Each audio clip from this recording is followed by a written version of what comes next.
So you probably have caught yourself or noticed that you've sleptwalked in life, because when you go through that pain and you're like half awake, that's a very painful place to be. It sounds like that's speaking to you. Well, yeah, I mean, to a certain extent, I would also say because of my health struggles from very, very young, I was like constantly being pushed to wake up, let's say. Got it.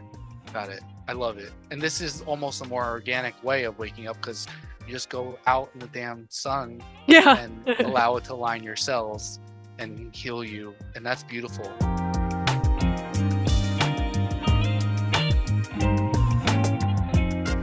Welcome to episode 8 of the Dr. Chris Stepien Show, where my mission is to help people who are suffering, and the doctors, therapists, and healers who are committed to doing something about it. I'm truly excited about this show today because I'm getting into interviewing people who I follow, I'm stalking on social media, things that I'm passionate about and learning, all things health, happiness, nature, science, and so on. Dr. Alexis Cowan is a PhD from Princeton, and she studies light biology, why we need sunlight as an ingredient to our health. Just like protein, fats, and carbs an ingredient to health, we actually need sunlight. We actually need to put our feet into the soil and the grass. We actually need to avoid blue light, especially during nighttime. Why? Why is this stuff so important to our circadian rhythm, to healing, to being healthy, to regulating our hormones, for those of you who follow me for us for a long time, for chronic pain relief? This stuff is super important. So I got into a conversation with Dr. Alexis and I asked her some of my most pressing questions. Please forgive me, it's a little bit glitchy on my side. Greg and I were figuring out the technological aspects to this, and we promise that the next time it's gonna sound and look a lot more clear than it did for this. Dr. Alexis looks fine and beautiful as she always does. So enjoy the video. If you have any questions for the next time I talk to her, things I'm curious that what you're curious about when you're hearing this conversation, please feel free to let us know in the YouTube comments what your questions are. Enjoy. First, I want to know about your message, because it seems like you have a message and something that you're studying with your education. So why are you posting and sharing all the things that you're posting on your social media? Yeah, so my message is really that we have been ignorant about the effects of light on our biology, on human biology, for decades and maybe, for the entirety of our existence, honestly. There's an ignorance around what role light plays in regulating metabolism and physiology, and my goal is to help us kind of wake up to this reality that's ever present but has just kind of been forgotten. And we can get into all the juicy details of like how light is regulating biology and why it's important and why certain light sources are better than others, aka the sun versus artificial sources, and what the difference between them is, and how a lot of our health crises that we're facing in the modern day can be directly traced back to our light environments. I love it. Beautiful. You make my heart smile. I'm one of those people who I've struggled with depression in my past and the whole seasonal affective disorder thing. And as soon as it's warm enough to not have clothes on in the summer, I just get in my underwear and I go sit outside all the time. And then all the patients are always asking me, why are you so tan? And I'm like, the sun. So I love that there are people like you who are carrying that message forward. I think before we get into some of the details, I'm super curious why.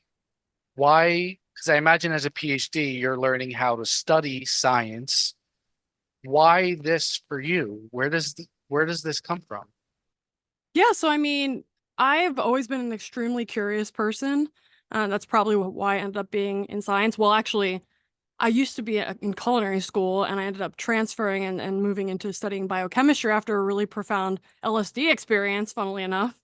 But so I've always been very open, very curious. And so throughout my scientific training, at first I was at Moravian College studying biochemistry and math. And then I went to Princeton and I studied in one of the top metabolism research labs in the world, the Rabinowitz lab. And there I wasn't studying light, I was studying metabolism, and I was primarily studying the effects of like different nutrient inputs on metabolism, like ketogenic diet versus high carbohydrate diet, fasting versus feeding, how that's changing how specific tissues are behaving.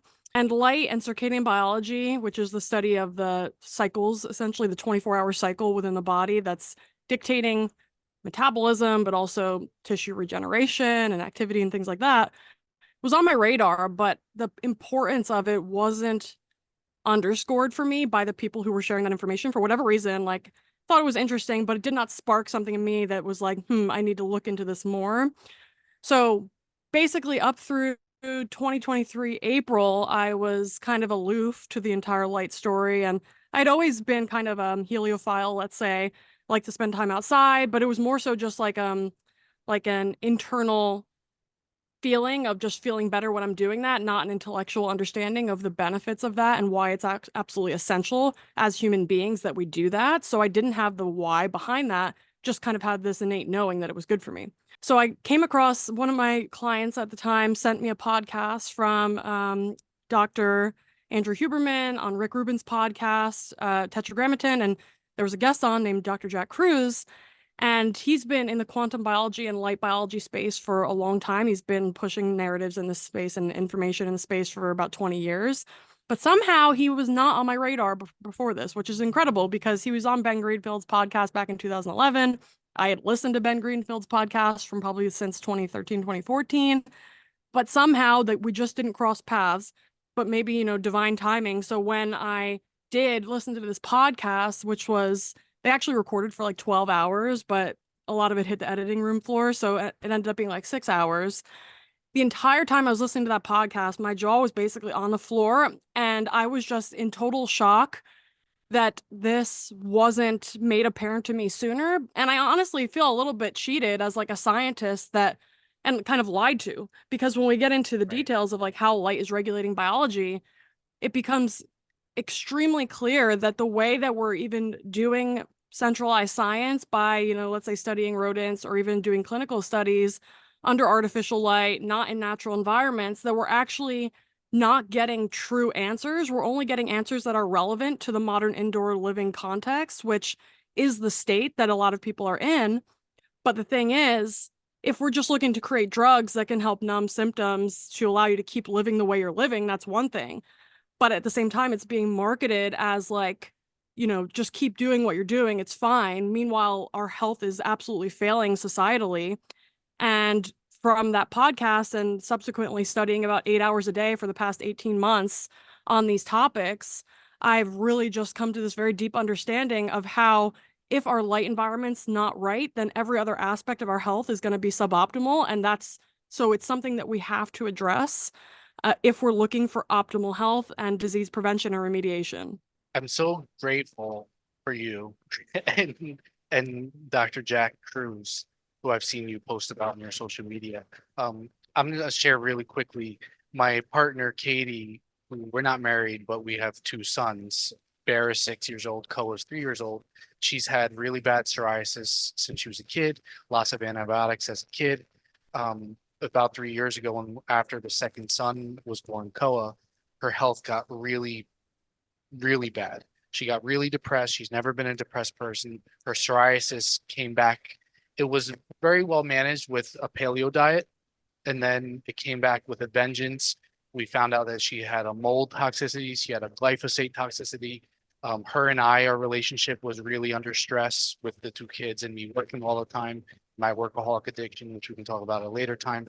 But something that she has been saying to me over the past 3 years is she dreads the winter, and that especially for her psoriasis, the sunlight is something that she really looks for. And I sent you that Instagram story with RFK with the chemtrails. And I've been seeing you posting about the chemtrails. And anytime she sees the chemtrails, she's always looking up and saying, you see what they're doing? And then apparently those are plastics being put in the air. Anyway, long story short is Katie's always talking to me about her fear about our environment in the United States. And I'm always wondering to myself, are we just destroying this landmass that is North America? And or are we going to have to leave New Jersey, which we live in the same state? It means a lot to me that there is somebody like you who is trying to speak up and to let the masses know what's happening to our nature especially our nature, especially through the light and the sunlight, but also that our nature matters. Yes, yes. Actually, one thing that we need to talk about within this regard is the impact of artificial light and indoor environments on failure of critical thinking skills, falling into dogmatic ways of thinking as well. Basically pointing back to burned out dopamine systems. So all of our indoor light, even if you're inside without any lights on, no screens on, glass and windows filters out about 40% of infrared light, all of UVB light. And in effect, what it's happening is it's concentrating the blue light part of the spectrum. Blue light is very stimulating to our dopamine systems in our brain. Dopamine is that kind of reward chemical that we get when we complete a goal. And that's why tech is so addictive as well. So all of our device screens, our LED bulbs, our fluorescent bulbs are highly enriched in blue wavelength light. And that's because they're seen as energy efficient, because infrared light, another word for that is heat. So in the tech industry, if a device is giving off heat or some sort of tech is giving off heat, it's seen as a waste product and it's not productive. Meanwhile, infrared light it actually needs to be seen as an essential nutrient. It's not something that we can just remove from our environments without repercussions. Each wavelength of light within our environments needs to be seen as essential nutrients, including the infrared light, including the red light, including the UVA, the UVB light, and including blue light as well. But blue light is something that we're kind of overdosing on if we're thinking about this in the context of nutrition. We're overdosing on blue light, and that's important because blue light, like I mentioned, is hijacking our dopamine reward system. It's also the signal that our bodies interpret to set the master clock in our brain called the SCN, or the suprachiasmatic nucleus. It's this master clock in the hypothalamus that basically sets all the other body clocks throughout our system to tell them what time of day it is. And that's important because there's specific functions at specific times of day, depending on, if it's nighttime, that's for recovery, rest, regeneration, tissue renewal. Daytime, that's more about facilitating digestion, movement, cognition. And so if our bodies are constantly thinking it's the middle of the day because we're on our devices at night and we have our houses lit up like a Christmas tree at nighttime and we're getting that blue light stimulus, now our bodies are never actually getting into that rest, recover, regenerative state that's going to allow our tissues to maintain healthy homeostasis and health. And so from the blue light side of things, as it relates to the dopamine story, when you become blue light toxic and you're not getting any of that natural sunlight that has the full spectrum of light, midday sun has about 25% blue light, over 50% red and infrared light, and less than 10% UV light. Among that 10% of UV light, about 90% of that's UVA, about 10% is UVB. We're meant to receive the full spectrum of light together, but in indoor environments, we're receiving this very concentrated dose of blue light and also an absence of red and infrared light, and those two have very balancing effects on each other, whereas the red and infrared light actually can penetrate into your body and directly stimulate mitochondrial metabolism to help improve energy production and water production to hydrate the tissues, which is inherently an anti-aging process. So aging is ultimately a dehydration of tissues at the cellular level. And red and infrared light directly combat that, and we get an abundance of that from the sun, no matter what time of day it is, morning, midday, late evening. We're getting red and infrared light from the sun. We're meant to receive that all day long up until the nighttime when we receive darkness. Blue light, on the other hand, has this inhibitory effect on mitochondria, especially on our skin, our eyes, and our proximal brain regions, which is typically counterbalanced by the abundance of red and infrared light in the sun. But when we're indoors, we're not receiving that counterbalancing effect because there is no red and infrared light being provided. So that blue light is essentially hijacking the dopamine system. It's making you constantly look for your next hit, whether it's social media addictions, drugs, alcohol, pornography, whatever it is, constantly having these compulsive behaviors, looking for your next dopamine hit because you're operating from this place of deficit. Versus if you spend your time outside in nature, in the sun, UVB light directly stimulates the production of this prohormone called POMC, or pro-opiomelanocortin, gets cleaved into 10 distinct products, including alpha, beta, and gamma endorphins, the endogenous opioid molecules that boost our baseline dopamine levels, help improve cognition, learning, memory, modulate the immune system, help us just feel like we're operating from a place of fullness, like we don't need to constantly be reaching for something to get like a hit of dopamine because we're already cruising. We're cruising at altitude. But when you don't get that benefit, now you're reaching, maybe you're binge eating highly processed foods, or you're scrolling on your phone all day, or you're, using a substance of your choosing. Like, these are all behaviors that you can do these consciously, but most people are not doing these behaviors consciously. They're doing it compulsively as a way to kind of meet their baseline dopamine needs. Because the way that I see it, our body has a certain requirement for engaging the dopamine system. And if we're not getting it appropriately from the sun so that we can have some level of sovereignty and autonomy in our thinking process and our ability to act in the world, instead, we're going to be basically hijacked by that system indoors. And now we're kind of operating as an automaton that our attention is just hijacked by every little thing in our environments. And then we see ADHD, of course, and the rise of that in children, and mental health crises and physical health issues. They're just on this incredible rise. And a lot of it really comes back to a deficiency in full spectrum sunlight. And that also includes obesity. So the other three of the other cleavage products of POMC are alpha, beta, and gamma MSH, or melanocyte stimulating hormone. So as the name implies, these hormones directly stimulate melanocytes to help make new melanin. But in addition to that, they also work in the hypothalamus to suppress appetite and increase energy expenditure to help you achieve or maintain healthy body composition. So the absence of UVB light from the modern environment can be directly traced to the obesity epidemic and the metabolic health crisis that we are seeing. And one last thing I'll say, because it's relevant to your partner's situation, is that when you're sitting in the sun, like I said, you're getting a bunch of red and infrared light. We know there was a study done earlier this year that even just using red light therapy, 670 nanometer deep red light for 15 minutes, reduced the blood sugar response to an oral glucose tolerance test by over 30%. And so you can imagine the benefits that you might receive by just simply taking your meals outside. You're getting not only 670 nanometer light, you're getting a full spectrum of red and infrared, directly stimulating your mitochondria to clear excess nutrients from the bloodstream. Now you're not getting this elevated level of blood sugar in response to meals or in response to stress. And now those fungi can't be fed, the candida or whatever, that's triggering the eczema or psoriasis that's creating that flare up on the skin. Well, now you're starving those organisms out because your blood sugar is actually being maintained at a healthy level. And actually, one more thing I'll say before I hand the mic back to you is that Dr. Jack Kruse talks a lot about mold toxicity and glyphosate and heavy metal stuff. And whenever somebody's body is very burdened by a toxic environment, that's almost always because their redox status is poor. And if you actually work at the root, instead of focusing on detoxing, you focus on redox.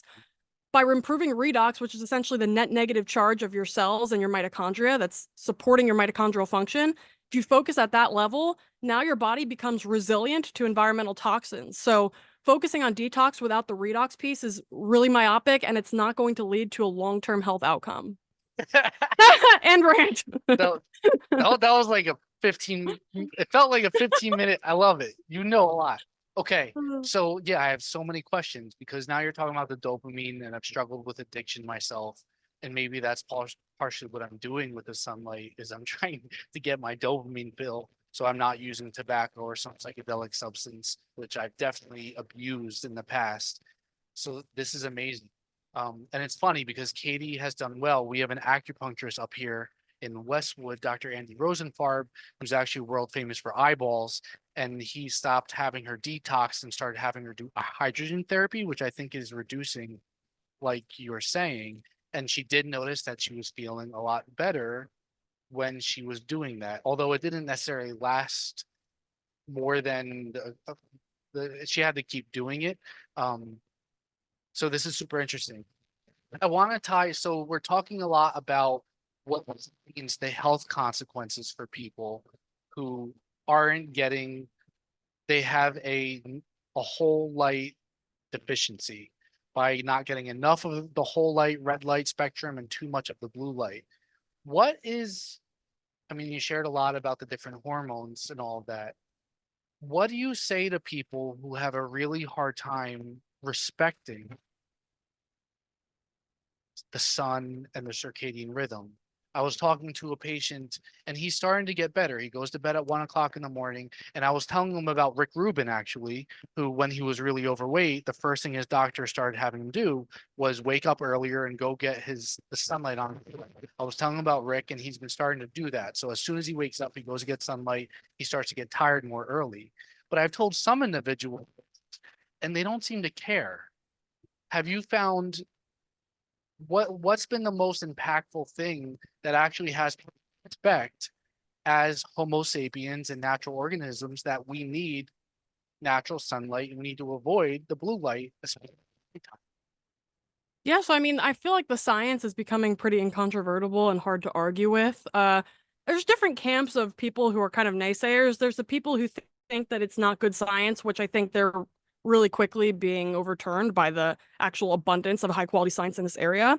So I think if they're actually just looking for good quality science, then they're going to have those needs met and already can have those needs met. And so those people I tend to do well with because I can really easily present to them the mechanistic and the clinical data and the associational data as to why more sun is better, that it's going to protect from all-cause mortality, it's going to reduce incidence of diabetes, autoimmune diseases, multiple cancer types, including skin cancers. So vitamin D deficiency is associated with melanoma incidence, severity, also squamous and basal cell carcinoma severity and incidence as well. So there's a lot of data on the relationship between vitamin D status, and most people know that, but then they think I'm just going to take a supplement. But actually, there was a big vitamin D supplementation trial that finished up a couple years ago called the VITAL study, and they essentially showed no benefits to vitamin D supplementation. And previous studies have basically showed that it can be beneficial to use vitamin D supplements if you're extremely deficient, like at the Ricketts level of deficiency. Right. But outside of that, you're not going to receive protection against cancers and other chronic diseases. And so it's really look at vitamin D as a biomarker of your sun exposure habits and not this thing that you need to supplement to, solve a problem. That's really emerging as like a major feature of the science and the research. And so I think people are becoming aware of that. And outside of that, there's also other groups of people that maybe think, question the credibility, let's say, of whoever's saying this, but I don't typically run into that issue because I can easily just like throw my degrees at them, like Princeton, UPenn, like all of these things. Yeah. I spent over 10 years studying and doing research and being in academia. So, I'm very proficient at looking through the literature and understanding concepts and working out mechanistics. And so those people don't tend to have too much of an issue with me. So I honestly haven't met very much resistance, which is kind of surprising because, I maybe thought that I would have received more pushback on what I'm saying, but I maybe people are just open and ready for this information at this time.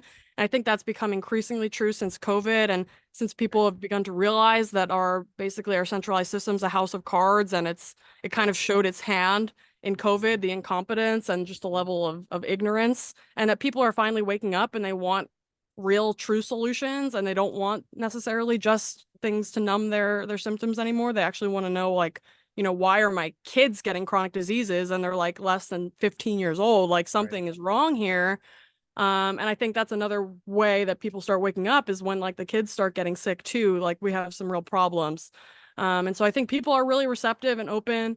And the best part of conveying this information and being interested in this space is that most of the interventions are free or extremely inexpensive, which is so important when we're thinking about optimizing health. Because prior to this, I would say there was a lot of like biohacker type folks who were pushing, hundreds or thousands of dollars worth of supplements and equipment. And it's like, this is not attainable for most people. There's a lot of gatekeeping around that. But all I'm telling people to do is expose as much skin as possible, take your shoes off, go put your feet on grass or even pavement, get some natural sun in your eyes. Don't put sunglasses on, contacts, glasses. Just don't put sunscreen on. Get natural light on your skin, your eyes. Get your bare feet in contact with the earth and see what happens. Try not turning on lights at night.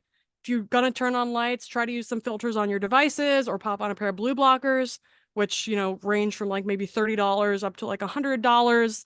And then from there, see what happens, because most people will dramatically notice they're having less cravings, their sleep is better quality, they're not tossing and turning, they're not as anxious, they're not as depressed, they feel just better overall, they have a better mood, better blood sugar regulation. There's immediate benefits that people can notice even after just one day of changing your routine and your relationship with light. I love it. Okay. Yes, I'd like you to talk more about sunburn and skin cancer and sunscreen, because when I've talked to people, they hear me say that the sun is healthy and sunscreen's not the best, but it must be just fear in the collective consciousness. How do you go? Yes. So, okay.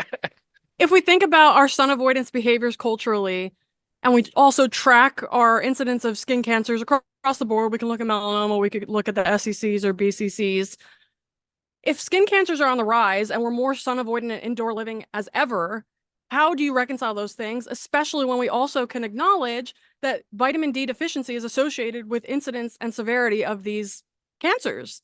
So those things don't square with each other. If anything, that says that actually the way you're living now, indoors, blocking the sun, using sunscreen, using sunglasses, is actually contributing to the disease, not preventing it. And we also know that a lot of people today are experiencing myopia, both figuratively and literally. So nearsightedness, they're wearing contacts and glasses when they are outside. Largely, this is driven by the use of devices. And we see in China, like over 90% of kids over there are myopic. And that's because they're all basically glued on screens from a young age. And we're seeing that also, of course, like going up over here as well. And the implications of that are then if you're, always wearing your contacts or glasses outside and you're never getting that full spectrum light into your eyes, that UVB light in the environment interacting with your eyes is required to stimulate the production of POMC in the brain. When POMC is cleaved in the brain, you make alpha, beta, gamma, MSH that's required to stimulate melanin production in the skin. So we're meant to receive a coordinated exposure of both our skin and our eyes to UV light at the same time in order to stimulate melanin production in the skin. If we don't do that, if we're wearing sunglasses outside, then we're not going to get sufficient stimulation of melanin, which means we're going to be more likely to burn. So when people talk about sunburn and say, like, I need to wear sunscreen, well, I would ask somebody like that to do a thorough survey of their lifestyle and see if maybe they're not creating a self-fulfilling prophecy that's causing them to burn versus them just thinking, this is just my fate because I have pale skin. Anybody, even Fitzpatrick 1 type skin, which is the palest type, can develop a quote unquote solar callus, as Jack would say, which is basically increasing your sun exposure gradually over time, making sure that you're supporting your mitochondria in your skin in other ways, aka avoiding a lot of artificial blue light inside, balancing that out with red and infrared light exposure, blocking blue light at night because the circadian clocks in the skin essentially require the proper entrainment of those clocks to allow melanin response to be coordinated to sun exposure, aka if you're getting a lot of blue exposure at night and your skin thinks it's the daytime, well, then when it actually comes to the daytime, we're not getting the proper cues to produce melanin. And so we need to have a healthy circadian rhythm to properly mount that melanation response in the skin. We need that exposure to the eyes. Diet also plays a role here. So consuming a lot of oxidized, industrially produced oils is creating basically fragility at the level of the skin. We actually want more animal fats, more saturated fats. That's going to help to reinforce that skin barrier. The polyunsaturated fats, they actually, because they have multiple double bonds, they have a kinked structure. They don't sit nicely on top of each other. The saturated fats are like straight chains. Right. They stack really nicely. The polyunsaturated fats have these big kinks that they don't sit nicely on top of each other. And what that can end up doing, especially because the skin is a very high turnover tissue, that means that the skin cell membranes are going to be highly influenced by dietary fat composition to make those membranes. And so if we have a lot of polyunsaturated fats coming in, especially if they're oxidized coming in, and most of those industrially produced seed oils are, and that's why they use deodorizers to basically hide the fact that they're rancid. Now you're using those fats to make cell membranes and They make us burn more. Exactly. They can make us burn more. And I think a lot of people will poo-poo that statement. And yeah, I would say we need more research studying exactly that. But I think it's a fair hypothesis, especially because these food products were not in the human diet prior to like a century ago. So I think the burden of proof for their safety should be on the people making them and the industries making them, and not on the people who are advocating for a more ancestrally consistent diet that's more enriched in animal fats and seasonal plant foods, and not, these high yield seed oils that nobody could ever eat the number of seeds that you would need to actually get that amount of oil. It's highly, highly concentrated. Like if you look at a soybean barely has any fat in it. So how are you making a whole oil? Well, it's a very intensive chemical stripping process that allows you to basically strip those fats out of the plant cell membranes, then purify them and deodorize them and bleach them. And now suddenly, you're selling this really cheap on the shelf and it's considered a vegetable oil, and it says vegetable, so it must be healthy.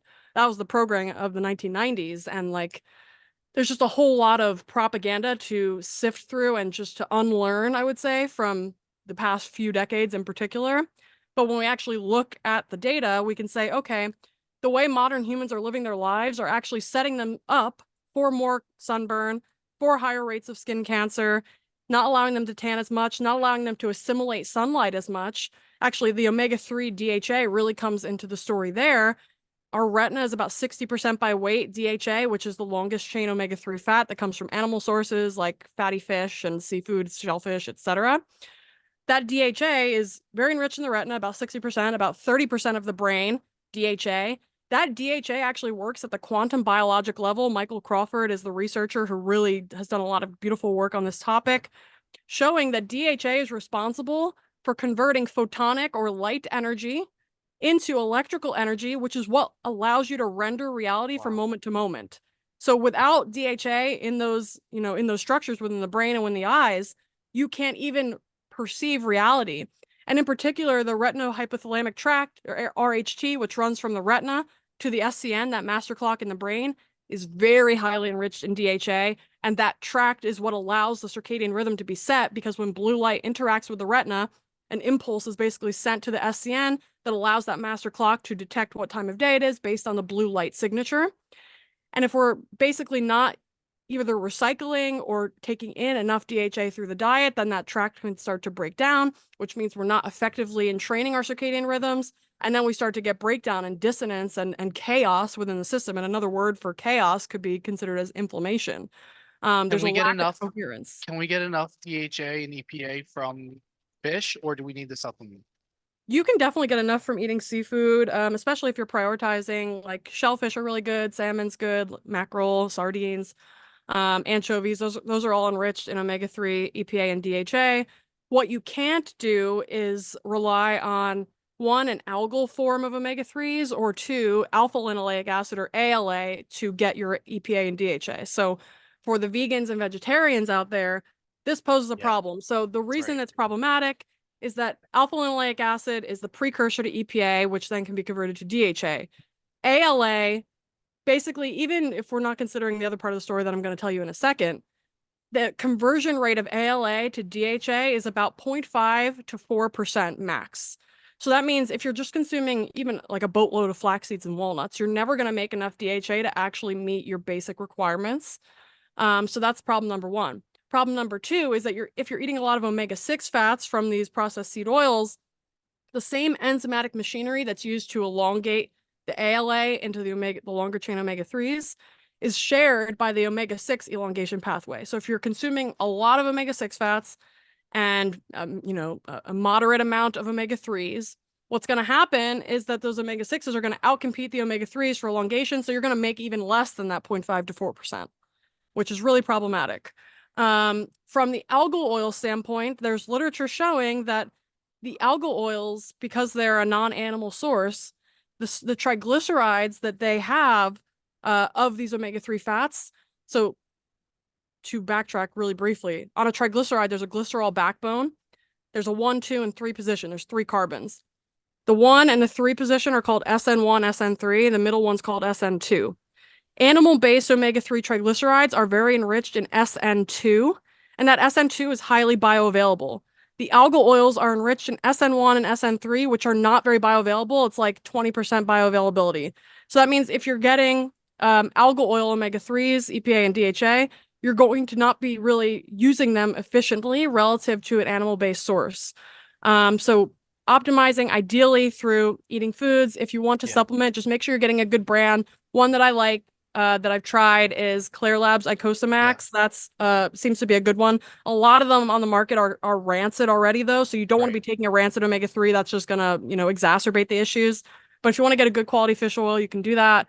And also, of course, prioritizing the whole food seafood is going to be hugely important when it comes to optimizing our omega-3 status, anti-inflammation, supporting our circadian health through that RHT from the eye to the brain. Right. I love this. Okay, awesome. Awesome. Thank you for answering that. Omega-3s. We got the cancer and the burning thing. I want to now connect the dots. You've talked a little bit about infrared and chronic pain, and slight and light and chronic pain. The people who primarily follow us are chronic pain sufferers, usually musculoskeletal pain. So whether it's joint arthritis or something that they just can't figure it out. And I've seen some stuff around infrared helping chronic pain. Can you connect the dots for us? How can sunlight or an infrared light help somebody who's suffering with pain? Yeah, absolutely. So on the red and infrared front, like I mentioned, those directly stimulate the mitochondria to make energy and water. A lot of times, if a tissue is in pain or you have nerve hypersensitivity, there can be a lot of heat in that tissue. There could be maybe poor blood flow. There could be a dehydration that's happening there as well, just because if that nerve's not being recruited effectively, or you have holding patterns that you're like trying to avoid engaging a certain tissue because of pain, that's also going to reduce nutrient and blood flow and oxygen, all those things to that area. So red infrared light can help to bring heat to that area. It can help to bring movement to that area as well. It can help to make the tissue more supple. On the other side of things, the UVB light is going to be important as well, because we get that brain and peripheral production of the endorphins, which are naturally pain relieving. They also reduce anxiety and improve cognition and memory, like I mentioned before. So that's really great as well. On the UVA side of things, UVA light is a major stimulus of nitric oxide production. And so if we're producing more nitric oxide, that's what allows vasodilation to occur, allows those blood vessels to open up to deliver more nutrients and oxygen to remove metabolic waste from tissues. An important thing to note here, though, for the nitric oxide part of things is that we actually need local stimulation of a tissue of interest by that UVA light to get the benefit locally. And so what that ends up meaning is that we basically just want to expose as much skin as possible when we're in sunlight in order to maximize the benefit to nitric oxide production and blood flow, vasodilation, et cetera. So if you can do your workouts outside, if you can do your rehab outside, I think this is really the future of like medicine and PT and training as well. Like the more that we can engage nature into that setting, the more we're going to be able to get basically a bigger bang for a buck. We're going to get bigger benefits for less input. We're going to become more efficient. We're directly supporting energy production in the tissues, in the muscle through that red and infrared light, which if we're doing a training program, that's, should be intuitive why that's beneficial, because we're demanding energy to be produced from that muscle for activity. Now, if we're directly supporting that, it's very synergistic. A lot of bros will know in like the gym space that like nitric oxide boosters are really popular because it helps to give you a better pump essentially. So if you're naturally boosting it with UVA light, you're also getting the benefits of blood flow. That's going to remove metabolic waste from tissues. It's going to help reduce the acid load, which is going to help you get more reps in. And then from the UVB side of things, that natural pain relief that we're going to get from those endorphins is also going to make us more tolerant of performing higher loads, training loads. And in the PT sense, that could also help us to, maybe stretch out of our comfort zone a little bit. And something I talk a lot about with a good friend of mine named Rua Gilna, who's the biomechanist on Instagram, is two things. One, in order for a body to learn and a brain to learn, you have to feel safe. So a sympathetic state is problematic if we're trying to engage in neuroplasticity and motor learning. Which is essential in the PT context, because we're trying to basically, make new neural patterns that are going to allow certain muscles to be recruited in a proper sequence, and that by the biomechanics are going to be appropriate. So if you're doing it in an indoor context under like blasting LEDs or fluorescent bulbs, that blue light also directly stimulates the sympathetic nervous system, which is the opposite of what we want in a learning environment, because that's going to basically put us into that more fight or flight state that's going to shut off neuroplasticity to a certain extent. So just by providing more red infrared light, UV light in the natural context of sunlight, we're going to help to create a more parasympathetic state that's more labile, that's more flexible, that's more open to new inputs and accepting new information and integrating it. And that's true both at the mental level with regards to learning, but also between like the mind-body connection and making new neural pathways in the periphery as well. So it's something I think a lot about because I work with a lot of professional athletes, and optimizing their training by getting them outside, by getting them barefoot. Your bare feet on the ground directly allow you to assimilate electrons from the planet. Those electrons are what powers our mitochondria to make energy. So a lot of people think you're eating for macros, but you're not actually eating for macros. You're eating for protons and electrons. When your body breaks down macronutrients, carbs, fats, proteins, eventually they get broken down all the way to electrons that flow through this process called the electron transport chain to make ATP, which is our cellular energy currency. So that's only 1/3 of the equation, is the food part of the story. Getting our bare feet on the earth and getting our skin in the sun, those are the other 2/3 of the electron inputs into the system that we're supposed to be receiving. When sunlight hits melanin in your skin, melanin can split water molecules into molecular hydrogen, molecular oxygen, and 4 free electrons. Those free electrons, again, can directly power energy production within the body. So if we're, nutrition maxing, and we're really dialing in, having a more seasonal diet, eating appropriately, eating outside. And then we're also leveraging electrons from the earth and harvesting of energy from the sun. Now we're creating basically a supercharged athlete or a supercharged person that's going to have much more energy reserves to pull from. And they're going to have a much higher tolerance when it comes to training load, when it comes to recovery as well, because we're not going to be stressing their body out so much during a training session. There's going to be less neuromuscular fatigue. There's going to be less central nervous system fatigue. And so these are all factors that are really important in the context of athletics, but also in the context of PT as well. This is beautiful because I try to help people recover as quickly as possible. I'm an adhesion provider, so I specialize in fascia. It can be pretty intense. People will tap out if they're really stressed out, if they don't practice their breathing. And I don't necessarily yet speak to people about the importance for light when it comes to recovery, stress management, pain relief. So I love what you're speaking to. And it also got me thinking, you had talked about the hospitals before and the Yes. problem with like you walk into a hospital and is it any wonder what you walk in, and I walk in and I just walk out sometimes if I have to. I'm like, no, I don't want to go in there. And so it just makes me think first about what a disservice we're doing to people who need to heal. How do we evolve in the healthcare system to incorporate these principles to help? So it's easy for me as a private clinic. I want to get a barn somewhere in North Jersey where I'm treating outside in spring, summer, and fall. Maybe I don't have any clothes on because I'm getting as much sun as I want to, and I can treat. But how does the big picture? Maybe it has to start small. Yeah, I think I don't think there's any. I think it's kind of futile to focus on reforming the systems there. I think that the more important thing is to build a new one that makes the old one obsolete. And there's a quote from somebody, maybe it was Buckminster Fuller, said something like that. Yeah. So I really try to focus proactively on what can I do now? What can I support? What can I build that's going to give people an alternative that's going to bankrupt the other one? Because I think all people will agree that like our healthcare system is broken and it's not helping people. If we look at the lifespan of hunter-gatherers, and I get pushback from people on this a lot, they're like, oh, our ancestors didn't need to worry about skin cancer or skin damage because they didn't live past like 30-something years old.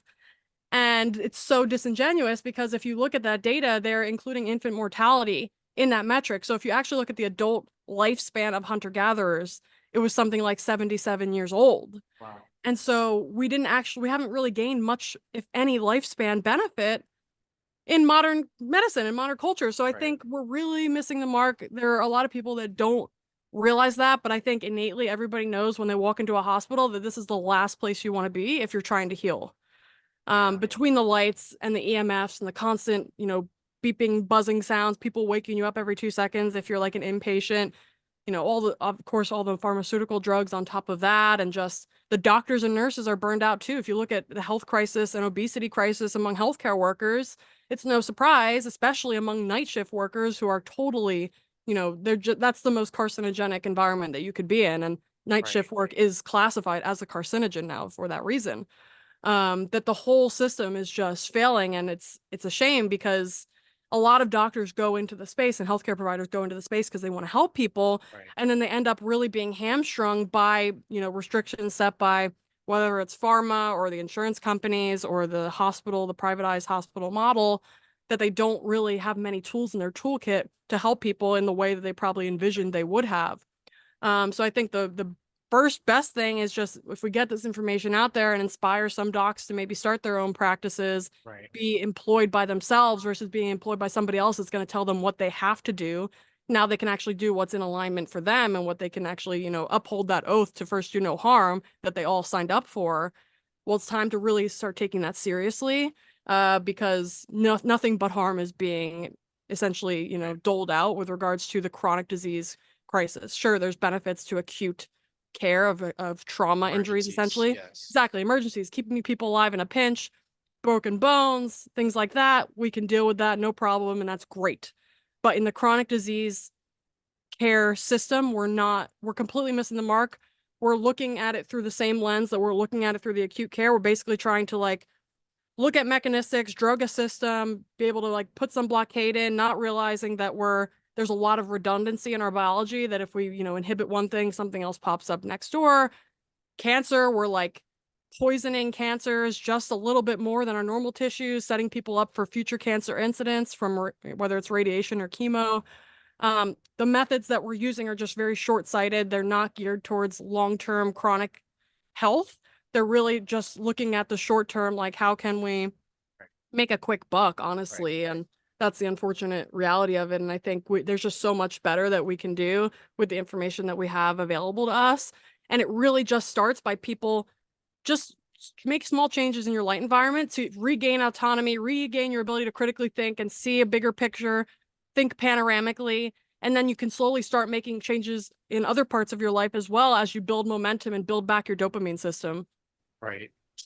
So yeah, for myself and for our patients, start one person at a time, start small instead of big, and just make step-by-step change instead of where my head goes, just like, fuck the system, drop them. So, okay, I hear you. Beautiful. And I want to come back to you because you were talking about ions a little bit and grounding. And so tree hugging is not just for crunchy people or hippies, it's also for people who want to be healthy. And Oh, yeah, absolutely. can you speak briefly? And remember, I have a bunch of questions and I think you have to go in 30 minutes. But can you speak briefly to the grounding part, the bare skin in the dirt? My grandfather was a chemist and he's like, you need to put your hands in the dirt every day. Feet in the grass, hands around the wood. Our palms and our feet have special types of sweat glands called eccrine sweat glands that basically allow us to create a direct electrical interaction and interface with the planet, as long as we're on some natural substance, whether it's grass, whether it's even pavement, concrete, dirt. The beach is probably the best place you can go for grounding because The ocean. not only you have the ocean, you have the salt water, which helps with conductivity as well. And then, if you get your feet walking on the beach, for example, on the wet sand, that's like grounding on steroids, essentially. But you can ground anywhere, your backyard, even walking on the sidewalk. I like to take walks barefoot. It also is like an exercise in presence as well, because you notice when you walk barefoot, like there's so many neurons in your feet and you can feel just every little thing. And it makes you very much like grounded in your body and like very present with the way you're walking. So I really enjoy it for that reason as well. But when we make that electrical connection with the earth, we're not only able to gain these free negative ions, these electrons from the earth, but we're also helping our bodies to sync up with the Schumann resonance, which is an electromagnetic current that's present on the planet that's formed when lightning essentially strikes the planet, which is like, I think 1,000 times per second, something like this. So it's a pulsed electromagnetic frequency that's naturally present on the earth as a result of this lightning strike. And it's considered like the heartbeat of the earth. And interestingly, the frequency of this electromagnetic frequency is 7.83 hertz, which is equal to the alpha wave of an alpha wave brain state in humans. So that's the brain state that's associated with meditative states, with creativity. And so I think that's really interesting that we kind of sync up with the earth in that way. But just getting your bare feet on the earth, especially if you can kind of habit stack here too. So like whenever I'm outside, I'm usually grounding and getting sun at the same time. Right. You're getting all the benefits of both simultaneously, which is what we're meant to do. And I mean, if you think about the ancestral environment, we were never not grounded. And so that's one huge difference that we have between modern humans and ancestral humans, is that we're always, with rubber-soled shoes, always wearing shoes in general. We never take our shoes off. And there's, of course, postural and biomechanical implications to that as well, especially depending on the shoe type and it's squeezing your foot in a specific way and etc. But so many people just never take the shoes off. And it's like, it becomes something that like, it feels really intuitive once you do take them off. And it's like, this actually feels really comfortable and like natural. But so many people aren't used to doing that. And it's just a really great way to start supporting your body in other ways, habit stacking with the sun, getting that free energy from the planet. It's also gonna really be supportive from a metabolic health standpoint as well. And another part of that story is like the non-native EMFs, because if we have a lot of non-native EMFs in our environment from like 5G, 4G, Wi-Fi, Bluetooth, etc. Those EMFs can basically create some like interference patterns with nature's EMFs, like the Schumann resonance, for example. And so if we're having a lot of interference in our environment, because let's say we live in a big city or something like this, then it can be less effective to like even go outside, even in a park, like let's say Central Park or something like that. You're not going to get the same benefit versus being out in somewhere more rural. And I think there's going to be major implications to that moving forward. We already know there's research showing that the non-native EMFs reduce resting membrane potential in mitochondria. Resting membrane potential is essentially a sign of how much and how efficiently energy is being made in mitochondria. So it's reducing the power production output of mitochondria. We also know that it changes how calcium moves within cells and within mitochondria, which is also related to their function. So I think the more people can just reconnect with nature, reduce their exposures to EMFs as much as they can. There's something called the inverse square law. That's a good thing to understand with regards to the physics of this, which basically states that the closer you are to an EMF source, the more intense the exposure is going to be. So creating space between you and the thing, like let's say, put your Wi-Fi router in a room where you don't spend much time. Don't put your phone up to your ear. Use it on speaker mode. Don't use AirPods. Use like air tube headphones. Things like this, very simple. Don't use your laptop on your physical lap. Any distance you can put between your body and the emitter is going to help reduce your exposure and reduce the negative effects of those exposures as well. So that's something I think about in the context of like grounding and the Schumann resonance, is that we just have a lot of interference in our modern environments that it's important to just be conscious of, because I think there's a lot of gaslighting within the scientific sphere on this topic. And it feels really disingenuous to me, because I would think that the burden of proof should be on the tech companies to prove that they're safe. Right. But instead, it's shaking out to be, we actually have to prove that they're harmful. And then once we do, it's like we've been exposed to these for decades and we're already facing the consequences of that. Yeah, it's crazy to me that I have some patients who are sensitive to like microwaves and outlets, and they go near them and they actually have physical reactions when they get close to these things. Yeah. So I appreciate you sharing what you just shared. I want to zoom out a little bit with, I asked you if I could ask this question, but because I'm really fascinated by people, you and Dr. Jack, with your message, but I'm curious about your spiritual religious beliefs. I have a secret passion of um I feel like I'm a First Nation Native American in this white person's body. And there was an animism to their way of life as far as consciousness and the cellular nature of everything that they looked at that was fascinating to me. And I even read a book that I would be super curious if you read it, called Original Thinking, that was a conversation between quantum physicists and First Nation elders. And they were talking and they recorded these conversations and they wrote a book about it. I'm curious about your spiritual religious beliefs and how it intersects, if at all, with what you're doing in your message. Yeah, I love the question. I haven't read that book, but it sounds amazing. I'd love to check it out, so you can send it to me. Mhm. I'll definitely give it a read. But so I would say I've had some like really interesting experiences in my life. I was raised in a house that was like, so my mom was like extremely spiritual. She proclaimed to be Christian, but I would say she was pretty open.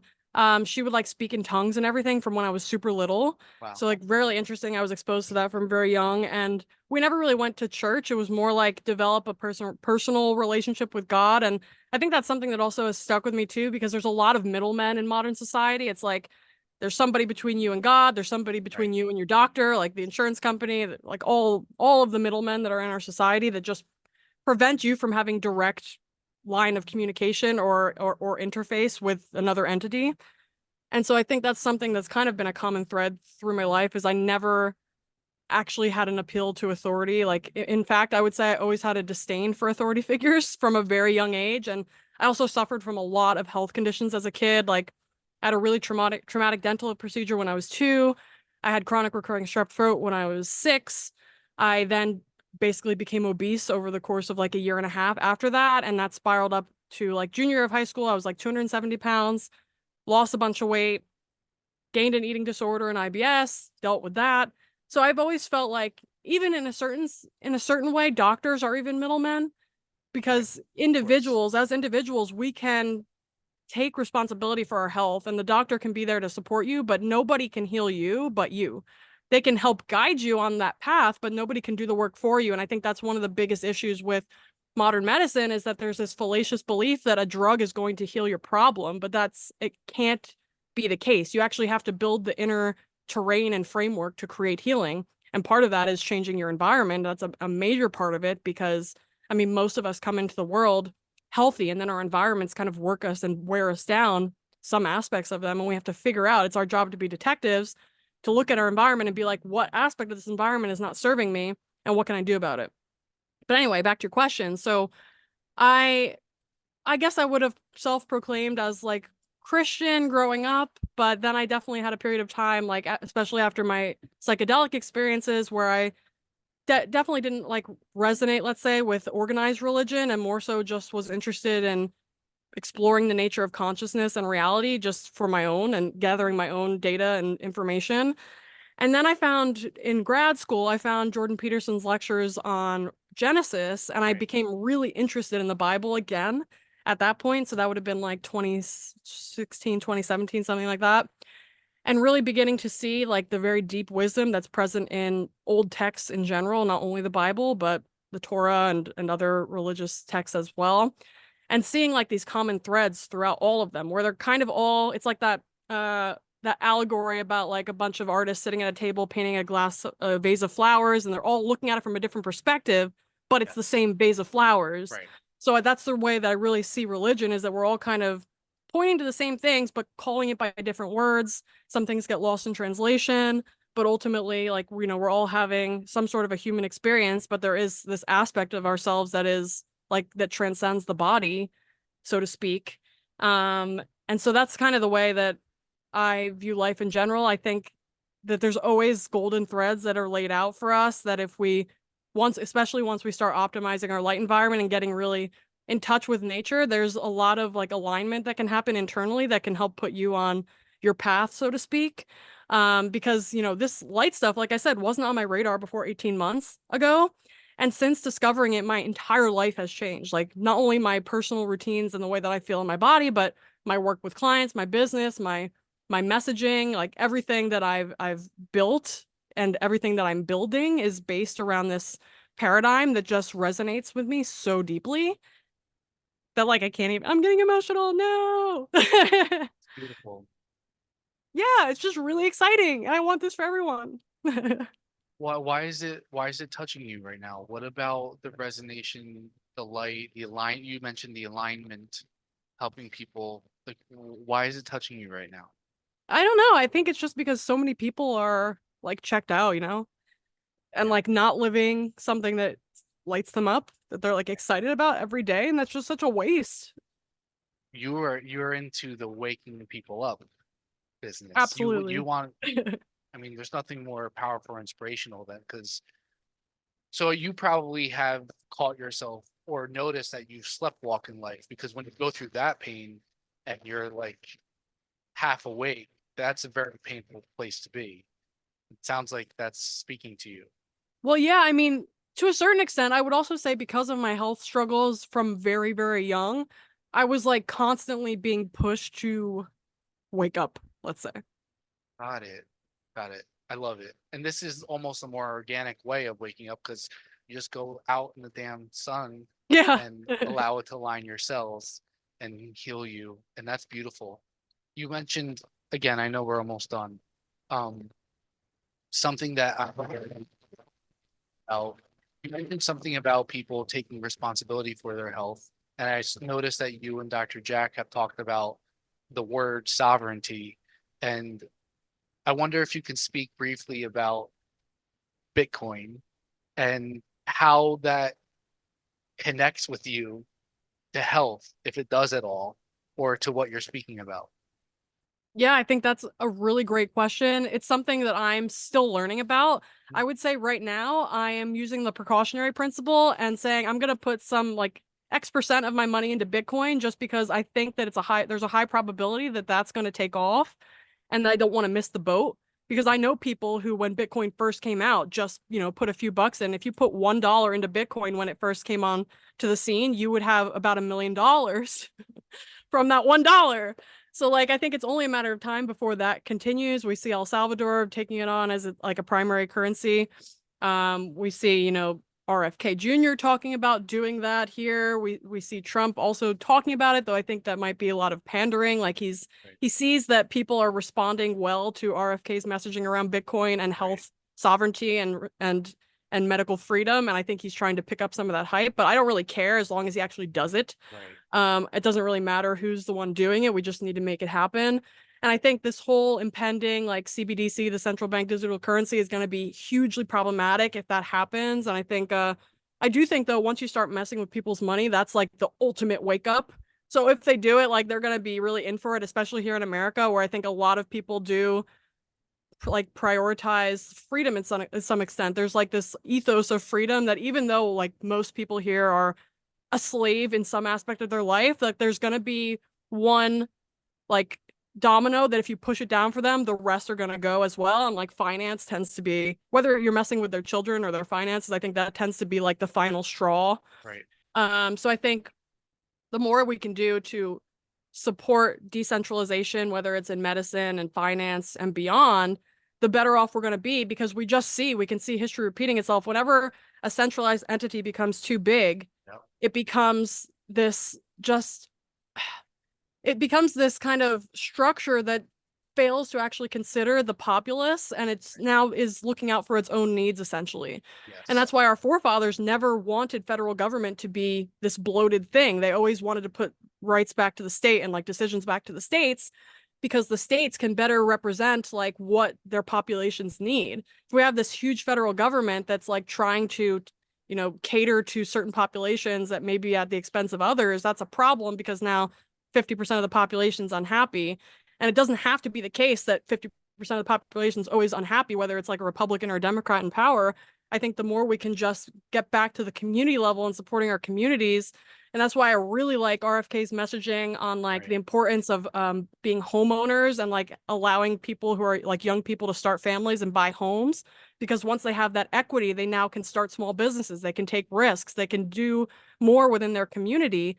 But when everybody is renting because they can't afford to buy a home because interest rates are so high and the cost of living so high, now people aren't going to have the bandwidth to take that risk. And so we're getting this like kind of strip mall culture where we have like all the same businesses everywhere. There's barely any like good mom and pop shops of any sort anymore.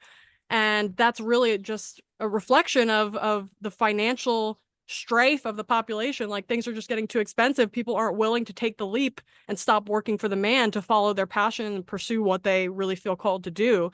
So I think it's really, really important to buy a home, become invested in your community, because once you buy that home, it's like you want to take care of your neighbors too.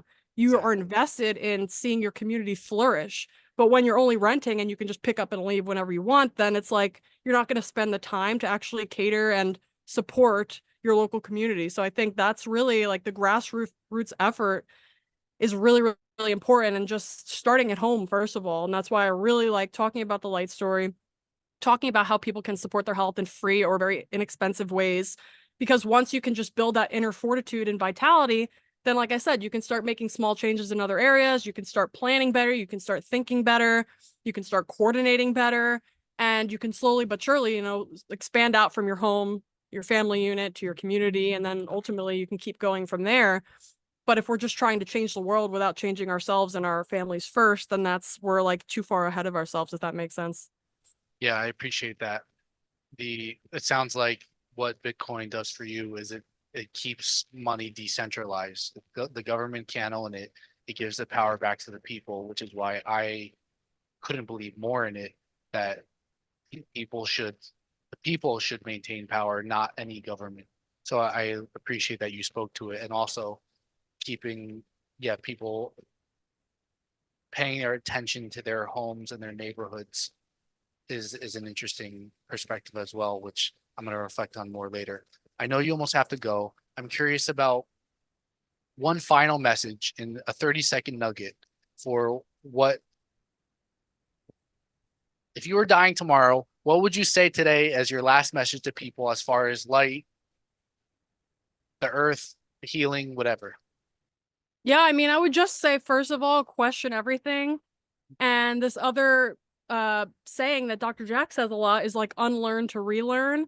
There's a lot that we have been programmed to believe from like grade school that is just not true. And don't be afraid to use your own senses to make sense of reality versus just letting other people tell you what's true. Like what feels true and seems true to you. I think there's a lot of gaslighting in our culture and like just this distortion of reality that is coming from just people agreeing to lie, essentially, like at a massive scale. Right. And the more that we can just, this goes back to like what Jordan Peterson teaches as well, like the more that we can tell the truth in every given moment, the more coherence we create in our reality. And I think everybody knows that when you're outside more and you get sunlight, like you just feel better. And so why are we listening to people who have a vested interest in keeping us out of the sun and telling us the sun is toxic when our direct experience says the opposite? I think is just, you know, the ultimate gaslight. And so, and especially also if we look at like the literature around UV light in particular, all of the studies showing UV light is bad for you or toxic was done with UV light in isolation. And like I said, UV light is less than 10% of midday sunlight. We have over 50% red and infrared light. And there's a whole corpus of literature showing that red and infrared light protects your body from the negative effects of UV light. So what are we doing extrapolating data from UV light in isolation and then telling everybody, oh, that means the sun is toxic? No, that doesn't mean the sun is toxic. We need to study sunlight specifically like in its natural native form. And that's actually one of my major motivators for starting my lab, which hopefully will be within the next year or so, where I want to study the effects of sunlight on our biology and the benefits of that and work out some cool mechanistics and really just begin to start changing the narrative around that by studying it in like a very honest and true way versus extrapolating this highly reductionist data to a real world phenomenon and then claiming, you know, making these huge claims like the sun is toxic without any nuance whatsoever. That's a huge red flag. Like whenever anybody says X is bad, you can know that they're lying because there's always nuance to anything in reality. There's always context. And so that doesn't mean you need to go outside and burn yourself to a crisp.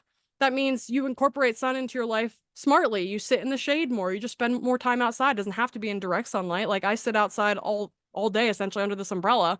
I'll lay out in the sun for a period of time. But a lot of time I'm spending in indirect sunlight, just getting my bare feet on the grass, working out here, helps me think better, work more efficiently, be more creative. So there's just so many benefits that we can have to just dipping our toes and living a more natural lifestyle. We don't have to go, you know, all in. You don't have to sleep outside. But the more we can just re-engineer nature into our day-to-day life, the better off we're going to be, the better we're going to think, the better we're going to be able to make good decisions. And that just has so many knock-on effects throughout the, you know, the rest of our lives. I appreciate that. I especially appreciate the question everything, have integrity, tell the truth, basically be your own whole human being, what you're speaking to, and then go natural as much as you're able to, which that's awesome. People can follow you on Instagram at Dr. Alexis Jasmine. Yep, that's right. Jasmine's Okay. Jazmyn. I'm super active on there. I post basically every weekday. I'm really active in stories every day. I'm pretty good about answering DMs, so that's rapidly becoming an issue, but I'm still, you know, pretty much answering everybody at this point. And yeah, I'm really excited for things to come, for doing more research in this space, for continuing to support really good thinkers in this area and just start to change the narrative here because it's really time. Like we can't afford to wait any longer to wake up on this matter. And so just individual by individual, day after day, like I'm really starting to see shifts within my community, people just reaching out with these glowing anecdotes about how much better they feel and how their diseases are going through remission and how they have a better family life and they're getting along with their partners more. Like all of these things, like every aspect of your life that you can imagine can be benefited by you getting your light and dark right.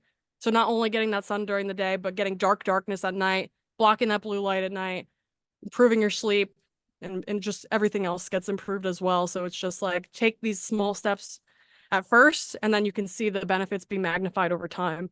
I love it. And your Instagram bio, you can get that $40 ebook, which I purchased. Yes. So make sure that you guys look on her Instagram bio. I wish you so much luck. I'm going to be shouting you out, getting you out to all the people. I hope you get Andrew Huberman big, and I hope to talk to you soon and have you back on here. Thank you. This was so fun. I'm glad you had fun. I did too, and I will talk to you soon. All right, sounds good. Bye. All right, bye, my friend. I hope you enjoyed today's episode. If you liked it and want to see more, hit the like, hit the subscribe, leave a comment below, and stay tuned for more episodes coming to you soon.